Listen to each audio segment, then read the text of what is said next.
الله naxariistay waxaa magaalada Gaalkacyo lagu dilay wariye Farxaan James Cabdille oo ahaa wariye magac iyo sumcad weyn ku lahaa idaacadda Daljir. kooxo hubaysan ayaa xalay ku toogtay wariyaha xaafadda Garsoor ee magaalada Gaalkacyo xilli uu ka tagay goobtiisa shaqo isagoo ku sii jeeda gurigiisa.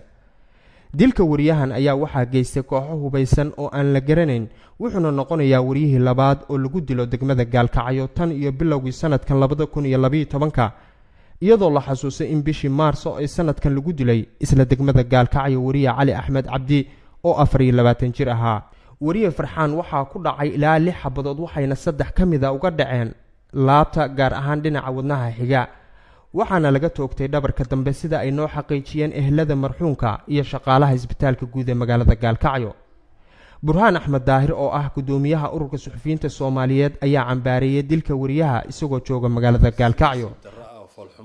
oo runtii naxariis darro ah Farxaan ay ugu toogteen rag hubaysan oo ilaa haatan aan gacanta lagu soo dhigin isla markaana aan la xaqiijin haybtooda iyo sababta ay dilkaasi iyo jariimadaas foosha xun ay u geysteen. marka waxay weeyaan arintani runtii geeri naxdin leh oo aan ku weynay mid kale oo kamid ah saxafiyiinta Soomaaliyeed ee waqtiga adag dalkooda iyo ummadooda u shaqeeya. marka inna lillahi wa inna ilayhi raaji'un dhamaanteen runtii falkaasi aad baynu uga xanuunsanaynaa ugana naxnay ugana xunnahay. waxaan leenahay kuwii dambigaasi ama jariimadaasi geystay waxaan ilaahay ka baryaynaa inuu maartay dhaqso uu ka soo ifiyo dambigaas iyo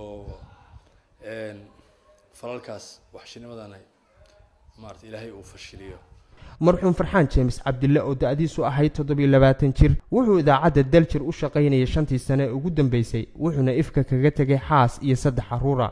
ilaahay jannadii firdawso ha geeyo. waxaa lagu aasay maanta qabuuraha magaalada Gaalkacyo. Cabdilatiif Cabdiraxmaan Warsame TV-ga caalamiga Universal magaalada Gaalkacyo.